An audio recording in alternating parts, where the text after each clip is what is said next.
Hello and welcome. Today I am joined by Jeff Morton, who is an advanced physiotherapy practitioner. Jeff, how are you doing? Yeah, really good. Thanks, mate. Thank you for having me on. It's an honor. Pleasure. No, it's been a while. We've been trying to get this booked in, but life gets in the way of things sometimes, doesn't it? Yeah, no, I've been especially hard to just get to reply to an email. So thank you for sticking in with me for that. Yeah. No, it's good to find all your stuff really interesting. So I'm looking forward to hearing more about that. Like just a lot of the people I interview tend to be in private practice or elite sport. So from someone that works more in the public sector in the NHS, like what's it like working in the NHS at the moment? Oof.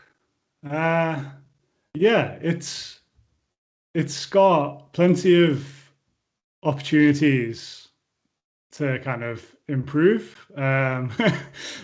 There's a lot of challenges. But no, it is good. I think I work in Liverpool University Hospital, so we're a big trust in Liverpool. We get a mixture of, the work from primary care, so GP referrals. We've got a big orthopedic unit. So we're dealing with quite a lot of referrals on a monthly basis. We're talking thousands of referrals a month come through to our triage clinics.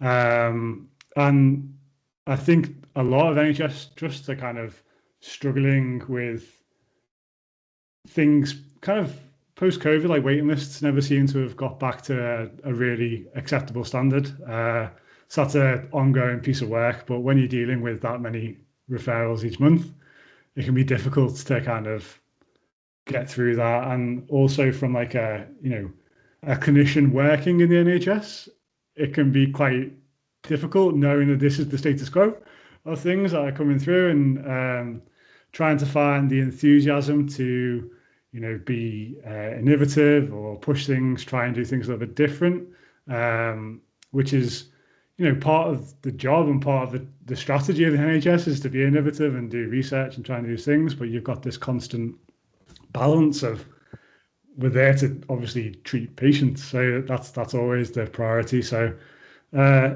tricky, but at the same time, we are being innovative. We are kind of trying to push things forwards.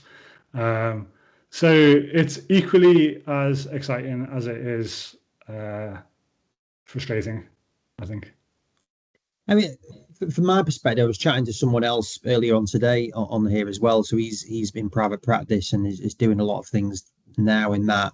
When I first started in the industry, most of my work was actually at the Royal. We did a lot of stuff at the Royal and at Broad Green, and so I know the trust really well.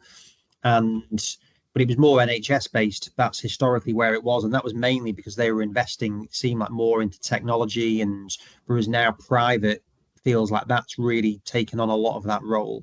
So where do you see the NHS's role within that? Where for companies like mine, say for example, we're spending less time on that NHS from an MSK perspective, just because I don't really see that there's going to be maybe as in much investment in this space as there would be in elite sport or private clinics. So, like, what's your views from someone that's working in it? Yeah, I mean, it's not through a lack of desire, I don't think, from people who work in the NHS and who have leadership positions in MSK departments. It's just the harsh realities of what we can kind of afford to be flexible on from a like change in practice. Because I think that with regards to technologies, and specifically if we're talking like rehab technologies and like the objective testing stuff and things like that, then it's essentially like a business case that you've got to make for every single thing that is different from the status quo. And the difficulty is because with a lot of this technology, it is relatively new. Like in the past, probably accelerated growth in the past like 5 to 8 years, isn't it? Really, where things have become more portable and changed. So the change in practice doesn't have, I think, um, strong data on what's the impact of that for the patient in terms of does it reduce, does it actually reduce the risk of injuries if we test these people? Does it actually improve outcomes, get people back into work? Is it got economic benefit? I think that we just haven't had enough time unless there's a lot of research that I'm not aware of, I don't think there's a lot of there's not been enough time to generate that kind of data that will make a strong business case. Essentially, is what it requires, and that's on the one hand, I kind of I get that, and I understand that in a publicly funded industry, we need to have tangible kind of benefits for the patient. But as you all know, and as I know, there are tons of benefits to having this kind of equipment that won't necessarily be reflected in, like if someone ruptures again, like that's not the only thing that matters when you're doing rehab. It's about communication. It's about empowering patients to like be an active part in their rehab and know what they're doing and why they're doing it. And so, yeah, I think that it's probably, yeah, I imagine for you, like you said, it is easier in the private sector to try and get the ball rolling with this sort of stuff. I think what we need, the rate limiter, the thing that is stopping it in the public sector, in my opinion, is just the finances and the lack of, we can shout all we want about how great it is, but ultimately, to someone who's not a physio and doesn't have any kind of knowledge clinically, they just look at the finances, then we don't have the argument fully built yet, I don't think. I don't know what your thoughts are on that. Yeah, I mean, for one, I think I really miss it. I love working with private businesses, but I also love that time working with NHS people, and we still do it. But I'm such a massive advocate for the service, what it does, my experience of going in there, and also that the size of it, like it's so massive, and there's so much of the population of clinicians are based in the NHS. It's like it's a missed opportunity for their education and for growth and all of that. So I think that's that. But also you think, well, the NHS is the MSK section, that area is a very small portion. And even though like you see all these papers saying, if you invest in it, it saves you money, there's a lot of other areas that are seen as more critical care or whatever else is. So it's just when things are so big, it's just difficult, isn't it? I think to actually how do you spend the time to go through, as you say, and really analyze, is this going to be helpful? Because I know there's little pockets of things like what Al Jones is doing in Yorkshire from a sports medicine clinic, really cool, and what they're doing is really innovative. Well, there's not that many of those things out there that are happening, and so there's little pockets of things, and it's a lot of it is dependent on the personnel that you've got in, and there's so many layers of management that are involved in it. So it's not even really critical for me. It's just it's trying to figure out how do you do it, because you've absolutely got to justify spending this time. How are you going to get your clinicians on board with using it? How do you do it? Like there's a load of variables, and I would love to be able to say, right, well, this is how you do it. This is how we can make it work and be a partner in doing that. It's just it's a big job, and I suppose it's for us as a private company. It's like, well, you've got to work on what the return is going to be on it, because I've got to make sure that we don't, we're a financially functioning business as well. So and that's why I think I like talking to you about these things, because it's like I know that there's a how do we do it rather than we don't want to do it. We want to do it. So that's why it'd be great to keep conversations with you and explore, because that's my goal, is how do we make healthcare and specifically rehab miles better than it is, and continually to push with it, of which the NHS plays a key role. I think as you might know, like we're quite lucky in the sense of like we've got some equipment that most NHS trusts don't. Like we've had nice kinetic dynamometer since like 2007. I have no idea how we got it still. We've actually got two now. That's because I sold it to you. Was it? Yeah. How did we get it? The BTE kit, you mean, like the BTE stuff, as well as you got like isokinetics and those things. So I've worked with all of those bits of kit, like the isokinetic dynamometry. Yeah, we had two BTEs at one point, didn't we? And then we had the Humac norm as well. Yeah. For a long time. We've got a few other bits as well, and it's one part of the problem is getting it. And I speak to quite a lot of people who work in different parts of the UK in the NHS, and it's just like even trying to get a simple pull dynamometer is like, getting blood out of a stone, even though they're relatively low cost, and they can just like they massively outweigh the benefits of them massively outweigh the cost 100%. And so that's one issue. But then the other issue that I've kind of found myself is that, I started using the Humac norm for our ACLs as part of my rotations, like when I was on the lower limb rotation. It was my part of my week to test all of our knee patients that needed it. And I was doing it. I had no idea what really, in hindsight, I had no idea what I was doing. I knew how to perform the test, but as I kind of bang on about now, that's not what makes us valuable. We're valuable because of how we interpret it and like what it means and the communication with the person. And I suppose a lot of the stuff that I've now gone into is to try and, we can have the equipment, but if we don't know why we're using it or like where it fits in, then that's really tough. And so yeah, I think it would be really interesting to see how things go along as hopefully the tech becomes more and more embedded in usual practice within the NHS. What can we do to actually upskill the profession in being able to use it appropriately? Yeah, no, I couldn't agree more. And albeit we work with specific brands in different areas, really, how do we move it forward in whatever that is? There's loads of really good tech out there, loads of really good providers, and it's good to have different levels of competition and there's slight benefits. But I fully agree, really, how often I was on a consultancy call with a company that are looking at bringing a new tech in today, and they're asking like, what do customers want? And from my experience, they're not really that bothered about frequencies, what does it go to this level, what's the torque level. Yeah, you need to have certain basic things, but really it's like, well, are people going to use this, and do you understand the data, and then what impact can you have with that? I think that's way more valuable than really some of that, the sort of the nth degree specification pieces.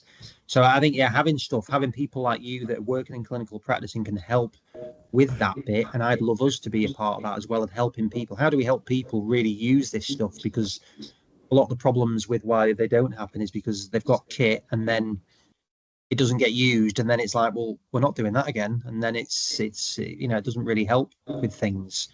So that in terms of like your bit there, then so you're like young dynamic person working in that environment, like how engaged do you think people would be? Like, what do you think needs to happen to make people more engaged with technology, other than not having it?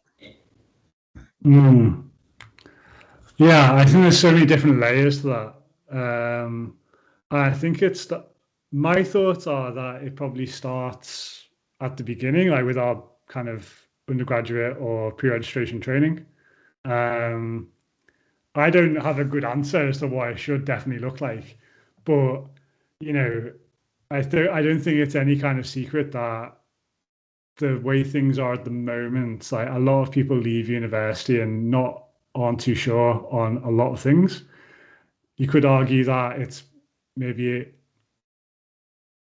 specific to MSK. You could say people come out like when I was band 5, distinctly remember it's a story that I've told before that I got a patient through after ankle fusion. I had no idea what to do with it and tried to do mobilizations on it after an ankle fusion. And there's people that would turn around and say that's a me problem. That's just me not knowing anything. But at the same time, I think that, yeah, arguably I should have realized fusion means two things stuck together. But it wasn't just that isolated instant. And I think it's a lot of the time that people feel out of depth. So even just the kind of foundational basics on what physically causes people to move. So the two topics that I've really gravitated towards, well, the three topics really that I've gravitated towards are biomechanics, and not like really drastic biomechanics like GCSE level biomechanics. Kind of the movement science area, like ecological dynamics, what actually drives people's movements, and like how we use movement as a problem, as a solution to a problem in space. That's what our patients are doing, that's what they can't do, and that's what we need to help them get back to doing. But we get kind of stuck on what proper movement should look like or what proper posture should move like, so we kind of ignore the environment. And then also just like this kind of element of complexity of what causes someone to have pain-related disability, and injury, because it's not just, I think historically, my view would be that we've always thought that the answer lies within the person, And so we focused on things that lie within the person. Does it, if we got certain stiffness of a joint, can we mobilize it every week? We should be looking broader into what else is going on in that person's context and life. It's been 10 years since I've been in university, so things could well have changed. But I think there definitely could be more in those areas, and specifically to like technology. That's not just an MSK area, is it? As well, if you work in neuro, you can track objective metrics. We all obey the same laws of physics. We've all got different people have got different problems, but we still measure the same stuff. We still have similar treatment goals.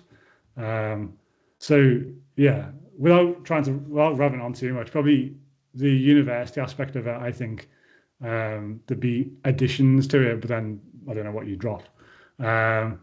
And then secondly, probably a little bit more in the way of structure after we've graduated.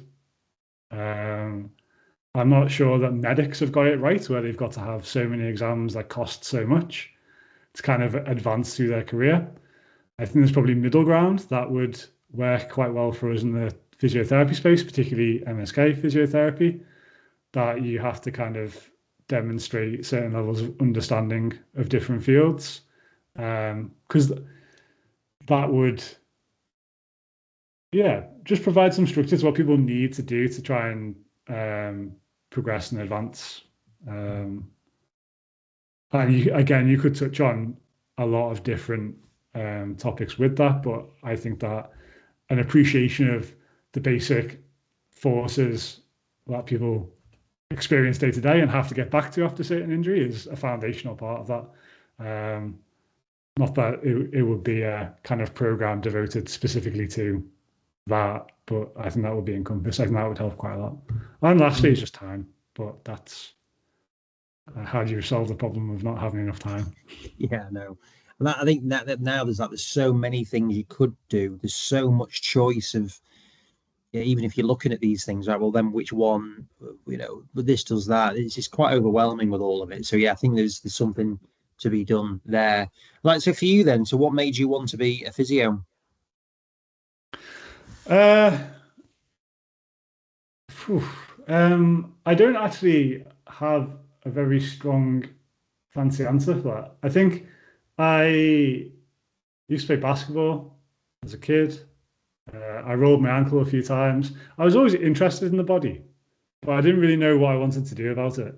And went through to physiotherapy and had some rehab that at the moment I'd probably think, I'm not too sure what I was aiming for with that. But nonetheless, it kind of inspired me to go down that route. But I think the reasons that I got into physiotherapy are definitely different from the reasons that I stay in physiotherapy. I got in because I was just interested in the body. And the first couple of years after graduation, I was still very much on the mindset of like, I think I can fix people with my hands, and I can prescribe how people move and fix them that way. And I really overplayed my abilities. But I think what makes me stay in physiotherapy is the opportunity, and ways that you can branch out into doing different things like education, trying to advance things within NHS with regards to like how do our students come through, what can we do in terms of contributing to the overall research output, enhancing pathways for patients in orthopedics. And there's so much that could be done. I think that that's why I stay, which is a little bit different from why I got into it. Yeah. Where did you study? Sheffield Hallam. The collegiate campus. It's a nice spot there, isn't it? Very hilly though. Yeah, very hilly. Yeah, thankfully the campus is only at the beginning of the hill, so you get lost there a few cars around there. I've definitely forgotten where I've parked around there a few times. So, like, what was it like? What in terms of knowing what you know now? What did you think of the course when you were on it? Yeah, I thought it was great when I was on it. Yeah, I think it was really quite detailed. At the time, I was very open to everything. I didn't come out of university thinking I want to be this, that, respiratory, neuro, MSK, or going on to do any further study. I was very open to everything. So I think at the time I thought that we went into great detail. Everything seemed right. And then you kind of get into clinical practice and realize that I'm not sure there's much that can prepare you for for a lot of what comes alongside that. But at the time, I remember thinking the course itself was pretty good. Yeah. What were your aspirations then when you had finished the course? Like, did you have any pathway of what you wanted to end up doing? Not that I can remember, no. I think I had to move back home. I had no money. So I was lucky enough because it was around the time that there were probably similar to now where there was just very few jobs. And I was lucky enough to land a band five rotational job at Liverpool. So I remember thinking to myself, right, I'll do this, I'll get some experience. I'll only be here for a couple of years and I'll go somewhere else and try and get a different type of experience. So I think just probably very much just like a growth mindset. I just wanted to learn more. Didn't really know where I wanted to go. But then ended up kind of staying and kind of advancing through. I think I can honestly say I went down the MSK route more for the opportunities I offered rather than anything else. Because I love doing rehab. I love rehab of whatever kind of nature it is, whether someone's had a stroke, like a long-term neurological condition, long-term musculoskeletal condition. There's a lot of similarities between goal setting and breaking down the plan to how we're going to get you there. But the opportunities in MSK are just so much more than they were in Euro. So I ended up doing band six rotations in MSK where we go around spines, upper limb, lower limb, a few inpatient rotations on the orthopedic wards. I naturally gravitated towards where I am now. I think just like interest grew and grew and grew. Spent a lot of time outside of work, kind of investing time in listening, reading, to a lot of critical thinkers in the physiotherapy space, which kind of harnessed that curiosity for me, which I think is why I've kind of continued to try and push and figure things out. But yeah, very much fell into this role by accident. That can happen a lot. So for the critical thinkers, then, who are the people that you think are those ones that you follow most? Yeah, so the big names would be Greg Lehman, Eric Mira. I was obviously lucky enough to work with Joe Gibson as well. So the upper limb rotation was great to have access to her and like pick her brain on loads of things.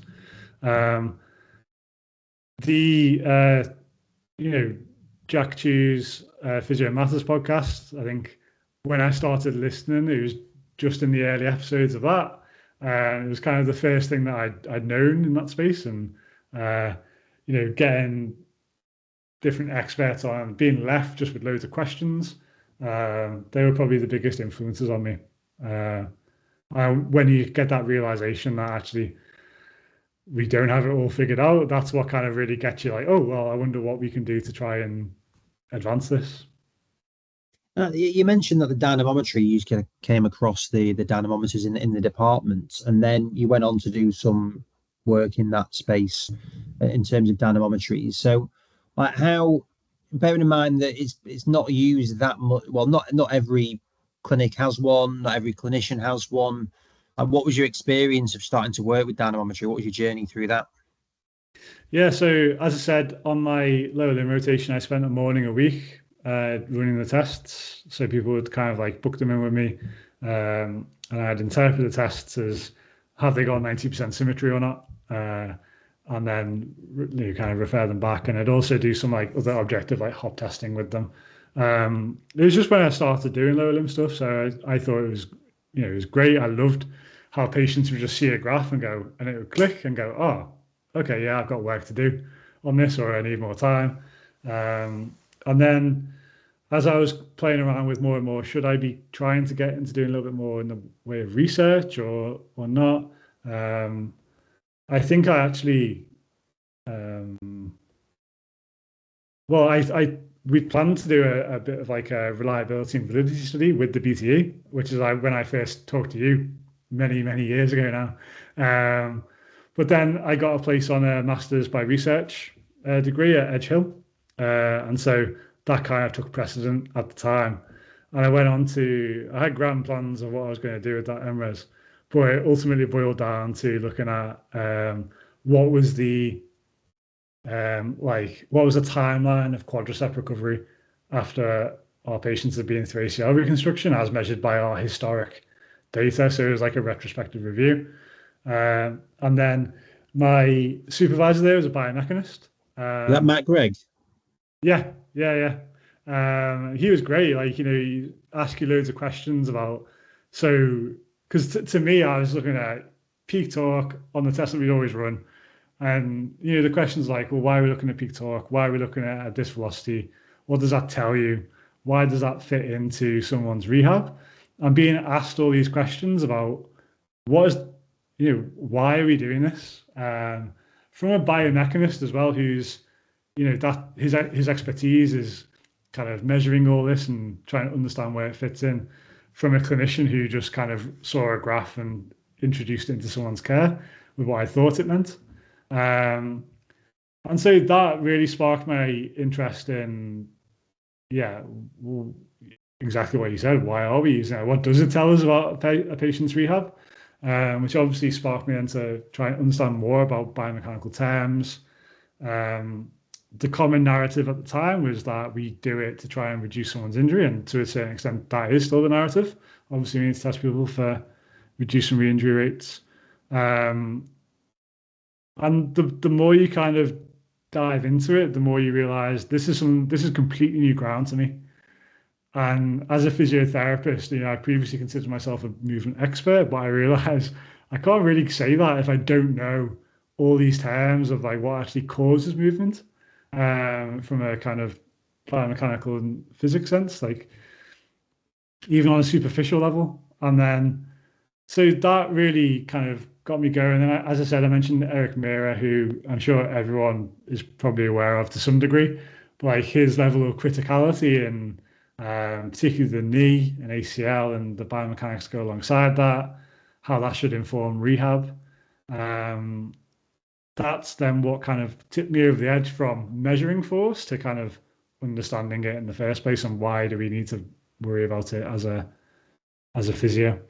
So yeah, it's been quite a journey of like where it started off from to kind of where it's ended up. And to your point, where not many people have dynamometers, I think that's true, and it would be much easier if we did. But dynamometry is one way of assessing someone's kind of biomechanics and force.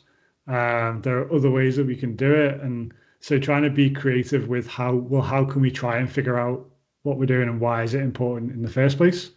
Because, like I say, it's that reasoning of why. Like if we're saying dynamometry is important, like why is it important? And it's not just to hit 90%. Symmetry. No, and I think I saw a post that you did not that long ago talking about evidence, and there's that one of my things which used to stress me out when I was first starting out was, right, what's the research on this? We'd get asked that a lot, and I want to have a perfect answer of RCT, all of these things. And then the reality is, the longer I've gone on, is like, actually, what does an RCT show you? For if I'm in there talking about something, it may have absolutely no benefit for the patients that they're seeing. And so where do you sit coming from that research piece, and like how important is, or would leave it as that, what part does research play in validating a piece of equipment or anything, any sort of modality? Yeah, I think that's a really good question, and I think there is an important role that could be played. I think that we haven't got the level of evidence to have any certainty in it at the moment. But if I've got a person, and just for simplicity's sake, we'll say after an ACL reconstruction, I've got, when I'm rehabilitating that person, as you kind of alluded to there, everyone's unique. They've got different jobs, they've got different time availability, they've got different access to equipment, different stresses in their life. So not one research paper is going to tell me what's the best program that I can give this person, because there's too much complexity, too unique for me to get a population average and apply it to them. So you could argue on the one side that, well, research doesn't play a strong role in that, but where I still think that, we need to be an evidence-informed um, profession. And so where research will play a part is, research tells you what happened on average for a group of people. The clinical problem is you need to know what works for this person at this point in time. So the two different things. And so what I need to know is from the research, is the difference between two groups, whether that's interventional, they've been given a certain rehab program that differs in some ways. If I get evidence of a rehab program that had statistically significant differences that were clinically meaningful for a group of people, then I take that to my patient and say, look, I think that we should probably go down this way. It's showing some promise on average. A big one example going away from dynamometry a little bit would be, with Achilles tendinopathy, and quite commonly people will be thinking, right, do I give eccentrics? Do I give heavy strength resistance? Both have different equipment requirements and time requirements, and so ultimately the research would show, there isn't that drastic a difference between them for Achilles or patella, as far as I read it. And so evidence-based practice to me is going to this person and say, look, there are a number of ways we can go about this. If we want to go off roughly what the guidelines show, we need to be doing with eccentrics a few sets a day. It's quite intensive time commitments. If you've got access to a gym, we can go down this route where we load it 3 times a week, a little bit heavier, and control the tempo a little bit more. And that's, it would be wrong for me to go, oh, there's a slightly better outcome with heavy strength resistance, therefore I'm going to give you heavy slow resistance. It empowers you to have that conversation of this is what we might expect if we choose either of these options based off the research. And again, stretching it a little bit further afield, like into my role in like the triage clinics, where we get people coming through with quite advanced degenerative joint diseases like osteoarthritis. The research would demonstrate that someone who's fairly end stage for osteoarthritis does better with a total hip replacement than with a strengthening program, which to most people might think, well, yeah, okay, I can kind of see that. The research people I've got in mind showed quite a stark difference. Evidence-informed practice is then telling the patient, look, we know that for the average person, if it's pain relief that you're after, a replacement will give you that more predictably than an exercise program. That doesn't mean that we have to go down the route of an exercise program because of X, Y, and Z. But you're kind of discussing it with the person, informing them to make a choice with them. So yeah, I hope I made sense with that. It's not about having the results of an RCT and saying, this is what we're going to do. It's balancing it and then discussing with the person which way you want to go and what we expect from them. Yeah, no, I think that's it. I think it can be generalizations by, right, well, this is what the RCT says, so there you go, that's your answer. That's the start, and that's when you start asking more questions from there, really. I think that's the case with a lot of it, like you mentioned it with some of the other stuff, is a lot of it is around curiosity and asking more about that. And I'm just interested around about that bit, because you mentioned with each of the people that you mentioned, from Joe, from Greg, Eric, like those people, what is it about them? You mentioned curiosity around all 3 of them, and even Matt Greg as well. Like what is it about them that makes you think, yeah, these are the people that I'm interested in hearing from? Probably the fact that I don't think any of them try to give answers. I think that really speaks to me and my kind of beliefs of, I don't think we've got answers at the moment, but they all ask incredibly well-informed and poignant questions that get you thinking and kind of like ask, what should we be doing? Or, giving it a summary and then presenting a problem, but not necessarily giving you the answer. And they do it in a very good way. At least I think they do. I know for some people, it can put them in a hole of like, oh my God, like what am I doing then? But yeah, for me, it's very much, that's what I like that. I like being presented like with the narrative and a problem, and then questions like, well, how do we go about this? How do you think about this? Because it really does get you thinking.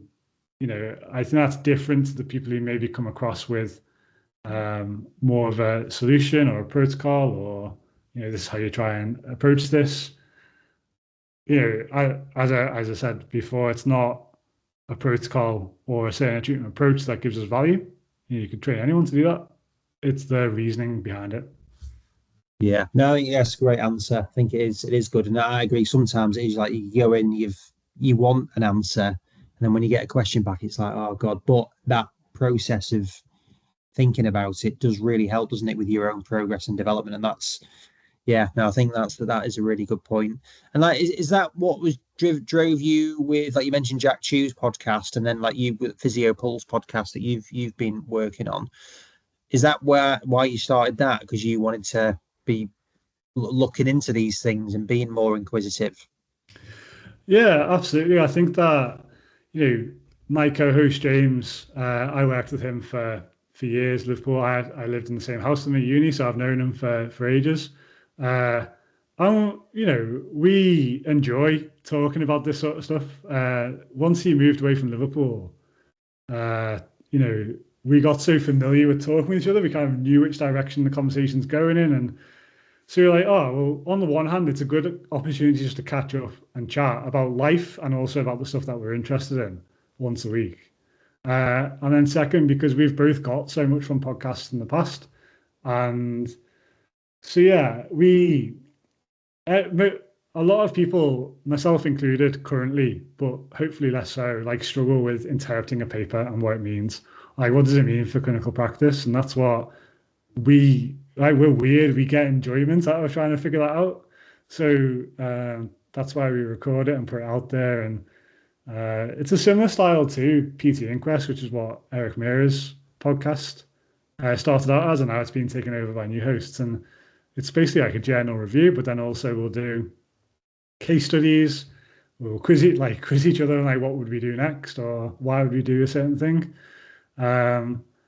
I think that's quite valuable for people to know as well. I think it's valuable also because I'm, advanced practice physio, band 8A, he's band 7. We both do, advanced practice work, but I don't think either of us pretend to have answers. And I think it's important to kind of convey that as well. Like, there's still a lot of uncertainty. And well, that's what we hope people kind of get from it, is that it's okay to not know things, ask questions, try and figure things out logically, and hopefully learn a thing or two kind of along the way. Yeah, yeah, no, that's good. It's really, I think it's a good way to be. And like, do you, from your experience of what you see and interact in the industry, whether it's in work or on the podcast or just out and about in general, like how common is that level of curiosity in the clinical world? Yeah, it varies a lot. I think, and there's different reasons for that. Like, a lot of people have got like significant constraints outside work, like, or different priorities or interests. Especially in the NHS, it's easy to get burnt out seeing how many patients you see a day. Then the last thing you want to do is go and think about something remotely related to physio. But there is definitely a pocket of physios, strength and conditioning coaches, anyone kind of in the movement space who are equally interested. And yeah, they're the people that we naturally gravitate to have conversations with because they reach out to us, and it's good to get going. So there is a variation. Yeah, quite a big one. And what impact do you want to have in your work life? Like what in your work career? Like what would you be happy to have achieved once you're done? Oh God, that's a good question. I've not asked that one before, so Yeah, bloody hell. What impact? I think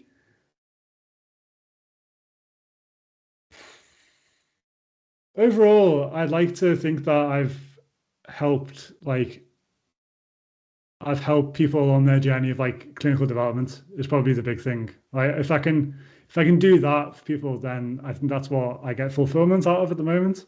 um, of how can we help improve our practice.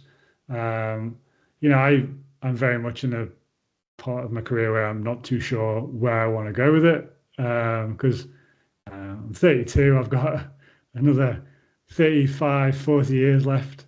I can't see me doing one thing for that entire career. So yeah, I think that it's still up in the air, but as a general theme, just progress, helping promote progress in the field with individuals in any way that I can. I'd be happy with that.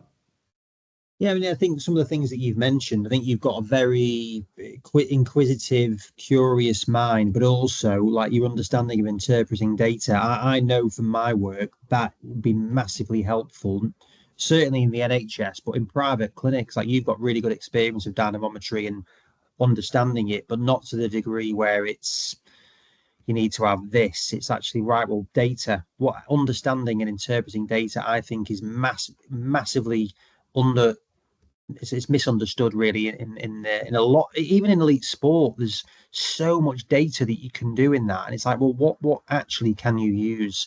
And having some sort of education, I think, around understanding data, and even it doesn't always have to be the same in every place. Like the term gold standard, I think I don't really agree with, because who defines what's gold standard? You've got to actually say, well, what are you going to do with this stuff? Like, how much do you want? Like, how many data points do you need from a isokinetic test or a primers test or a force plate test, whatever it is? Actually, what are you going to do with it now? 100%. And that's where I think you can see things have started to run away already. You only have to go to Instagram and you see people doing like maybe like as a marketing ploy to try and help get patients through the door to see them, or even just from they throw it out there, but they're saying, oh yeah, we're going to test isometric mid-thigh pull or counter movement jump, and you're thinking, well, okay, but what's the goals? I get that you're doing that, but why are we doing it in the first place? What's it going to tell us? And that's a big thing that I've tried to um, focus on, partly with the course that I'm doing and partly just with the posts and blogs that I do on Instagram, is kind of, in my opinion, we are always rehabbing people to the end goal, like their goal of what they want to return to. We're not rehabbing them to have a smashing counter movement jump height with perfect eccentric peak velocities and eccentric impulses and whatever you want to look at. Like we're how does that test itself inform how we're going to progress someone's rehab? I think that we need to probably get better at. There was Ryan McLaughlin, who works with Vola. They did a quick blog on like, should we be choosing the test and then the metric, or should we be choosing the metric and then whatever test gives us the best insight into that metric that we want? But that metric should be based on kind of what are the biomechanics of the end goal, and a lot of the standing vertical jumps, although they're difficult, they don't represent what people like field-based sports are returning to at all. And so, like, having that in an end stage rehab program, I think you can question. From a forces point of view, you're dealing with, probably not more than 2 times body weight when you even come down from like a depth drop or a drop jump. But if you're coming to decelerate, that's 6 times body weight. And they've got more of a horizontal force that they're dealing with, not just a vertical force. So how do these tests fill that problem? Actually, should we be thinking about where they fit in the rehab program? And so, yeah, I think training to pass a test is just good Hart's law, isn't it? When a measure becomes a target, it ceases to be a good measure. And we see that quite a lot, I think, at the moment. So that's what I'd love to try and help people navigate a little bit more. Yeah, no, definitely. I genuinely think it's how do we get less data rather than more, because it's just constantly more, and it's overwhelming, and then it's counterproductive, and then you start questioning the use of testing because it's overwhelming on that bit of it, and that's the case in society really at the moment as well. Like I'm intrigued as well from your perspective. So I worked with Biodex for 6 years.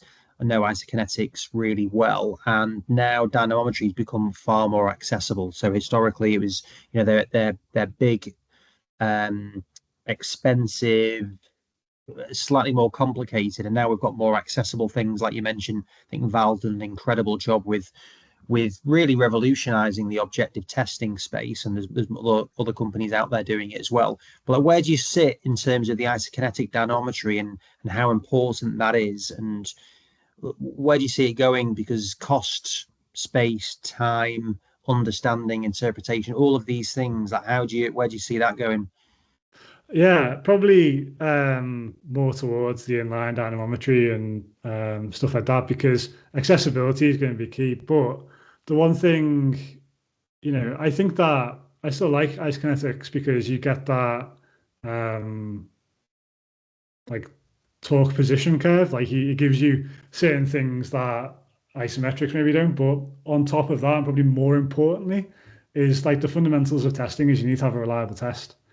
And it's not the equipment itself that is unreliable, it's the setup of it. And so I love the fact that with our ice kinetic dynamometer, you have like all the like the set position of the chair, the dynamometer, of the position on the chair that you just kind of put in once you got the setup right, and then anyone can come in and put them in that same position and reproduce the test. Um, that can easily be overcome with inline dynamometry if we can get the right tools to help people get that reliable results. Um, because if we've got reliable equipment, we've got reliable setups, then ultimately it's only an insight into their force production anyway. Whether it's isometric or isokinetic, I don't think it really matters, in all honesty, at the moment. So yeah, I often question where the gold standard comes from with isokinetics.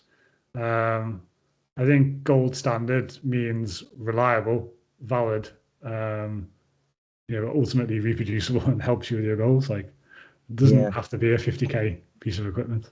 No, well, that's it. Even like with force plates, it's like I remember when I was started working with Naraxon and Kistler and all of these. It's like, well, they're 3D force plates, and all of a sudden, force tech. And Phil Graham Smith is a genius, by the way, and like what they've done there is amazing. But it's all of a sudden, this is the gold standard. It's like, well, again, what compared to what? Like, probably it is does make more sense because it's quicker. There's less things you got to interpret, but I think there's a lot of expressions thrown around. Again, gold standard being one of them, and it's like, again, you can dig into that and say, well, what do you mean by that? So no, I mean, I think it'd be great, and I'd love to speak with you more about doing that because I think you'd be a massive help and resource for helping clinicians understand this stuff because you've used it. You're young enough to bridge the gap between that research piece and the clinical practice bit. Um, so yeah, no, it'd be good. I'd love to keep in touch with that. So I appreciate you sharing your insight on it, and I feel like I've kind of grilled you on data and technology and all that stuff. Yeah, no, I love discussing this sort of stuff. So you've not, yeah, I'll happily continue the conversation. Brilliant. Look, Jeff, really appreciate your time on it, and yeah, I look forward to having further chats on things. Sounds good. Thanks for having me on. Appreciate Thanks, it. Jeff.